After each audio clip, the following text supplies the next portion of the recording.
Je m'appelle Philippe Denain, je suis le président du comité départemental de la retraite sportive. En fait, je suis en retraite depuis le 1er janvier 2018 et j'avais décidé, y compris dans la fin de ma carrière professionnelle, de faire de ma retraite une page qui se tourne et retrouver les activités sportives qui avaient occupé largement mes périodes d'adolescent, d'étudiant, avant que la vie professionnelle ne me rattrape et ne me contraigne. Donc je suis aujourd'hui membre du bureau du CODAP, qui est le club qui est compétent sur la métropole lyonnaise, et je préside aussi la coordination des clubs qui sont sur le reste du département. Il y a une vingtaine de clubs qui sont actifs sur l'ensemble du département, et donc je préside ce comité départemental. C'est une fédération pluriactivité dans laquelle les retraités sportifs trouvent à des activités qui sont adaptées à la fois à leur situation de senior, mais aussi à leurs aspirations en termes de sport.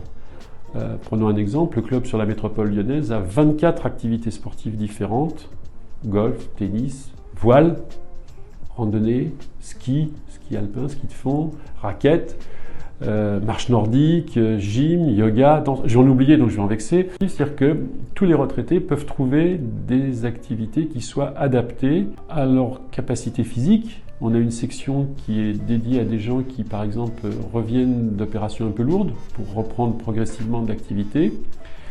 Il nous arrive parfois des gens qui commencent aussi à avoir des petits déficits physiques, voire mentaux. On les accompagne aussi. Donc on a des règles de sécurité, et bien évidemment les règles sanitaires qui se sont imposées s'imposent à nous comme aux autres, donc il a fallu à chaque fois trouver, adapter les règles qui étaient compatibles avec le règlement sanitaire national ou local, puisque maintenant nous avons des règles spécifiques selon les zones. Il y a aussi des tutos ou des séances d'animation par visio, soit faites par la fédération au plan national, il y en a 3 par semaine, autour d'activités de danse ou de gymnastique. Et il y en a aussi relayé par le club lui-même ou les coachs qui assurent d'habitude l'animation des cours de gym ou de danse ou de yoga, etc. le font par visio. La randonnée pédestre, pour les raquettes, on a adapté notre système. Donc on est passé sur un autre système, c'est qu'on réduit les distances, c'est-à-dire qu'on va moins loin. Mais, règle du jeu, les sorties en pédestre se font uniquement sur des sites desservis par les transports en commun, bus, car ou train. Ceux qui veulent venir en voiture viennent en voiture, on n'oblige personne, donc il y a un parking et le lieu de rassemblement est là. Bien évidemment, chaque animateur note les gens qui sont avec lui si jamais il y avait à tracer des cas contacts. Donc on garde la trace de tous ceux qui sont là, éventuellement avec de quoi les rejoindre si jamais il y avait une alerte particulière. De l'activité sportive pour maintenir la forme, du lien social pour on va dire le moral un petit peu de nos adhérents, des activités adaptées. Je parlais tout à l'heure de la section sport senior santé. Ils ont repris. Alors ils ont 3 types d'activités: de la gym adaptée, de la marche adaptée et de la natation adaptée. Il nous arrive parfois, j'ai en tête une adhérente. Qui commence à avoir des pertes de mémoire. On l'emmène en rando, mais il faut un peu regarder où elle va, parce que sinon elle serait capable de prendre un chemin sur le côté et de partir dans son coin. Donc c'est tout ça qu'on fait. Vous voyez ce que je veux dire?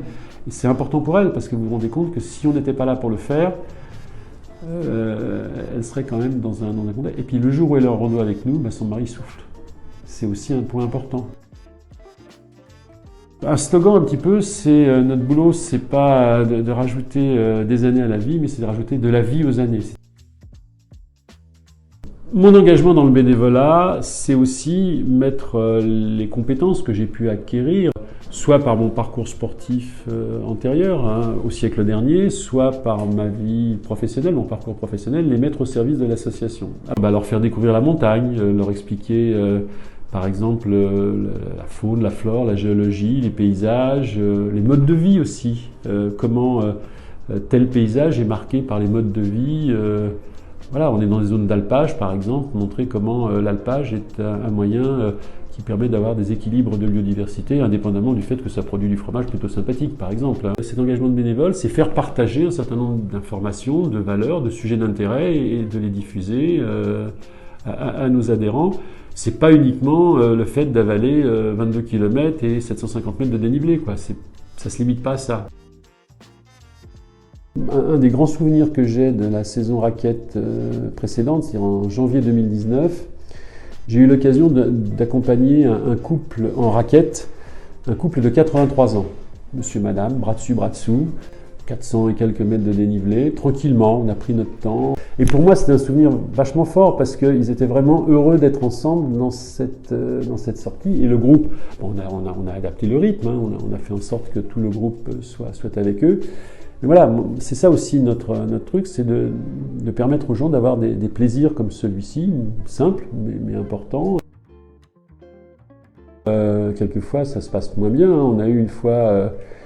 on était dans le brouillard au-dessus de la Clusaz, toujours en raquette, avec un collègue qui a, comment on dirait chez les jeunes, il a coulé une bielle, quoi. Un grand coup de fatigue, il a fallu plus ou moins le porter parce qu'il trébuchait, quoi. Donc il fallait se mettre de part et d'autre pour pas qu'il tombe. Puis c'est le brouillard qui est tombé. On voyait à 20 mètres. Donc on envoyait une partie du groupe à la boussole dans la direction pour rejoindre le refuge, et puis le reste du groupe rejoignait au rythme avec le collègue qui allait à moins bien. Et puis on est arrivé au refuge, il a fini le tracé en chenillette, et puis on était tous contents, quoi. Voilà, ça fait partie aussi de notre capacité de s'adapter. J'ai eu l'occasion de visiter le stade du Dynamo de Kiev en 1977.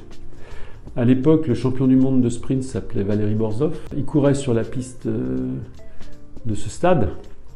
Et on avait négocié en 77, en URSS, on ne faisait pas ce qu'on voulait. Hein. Voilà, il faut dire les choses comme ça. On a quand même réussi à négocier avec le guide le fait d'aller faire un tour de piste sur la piste d'athlétisme du Dynamo de Kiev.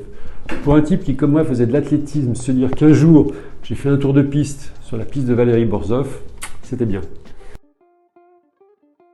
Plutôt qu'il y ait du Rhône, le Rhône, il a d'autres vertus. Il est un vecteur de transport, puisqu'il y a une partie non négligeable et peut-être pas encore assez de transport qui se fait sur la voie d'eau et qui est beaucoup moins polluante que le transport sur l'autoroute qui est parallèle.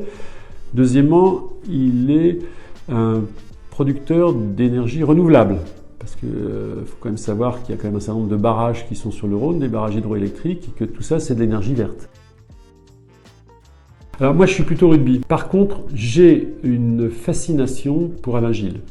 Monsieur Basket, c'est un type étonnant, Alain Gilles. Ça a quand même marqué une époque. C'était mon époque, hein, Alain Gilles. C'était aussi, voilà, ça faisait rêver Alain Gilles. Donc voilà. Mais pour autant, moi, je préfère le rugby et je trouve que le loose défend plutôt bien. Donc, en tant que sport, je préfère le rugby. En tant que bonhomme, Alain Gilles.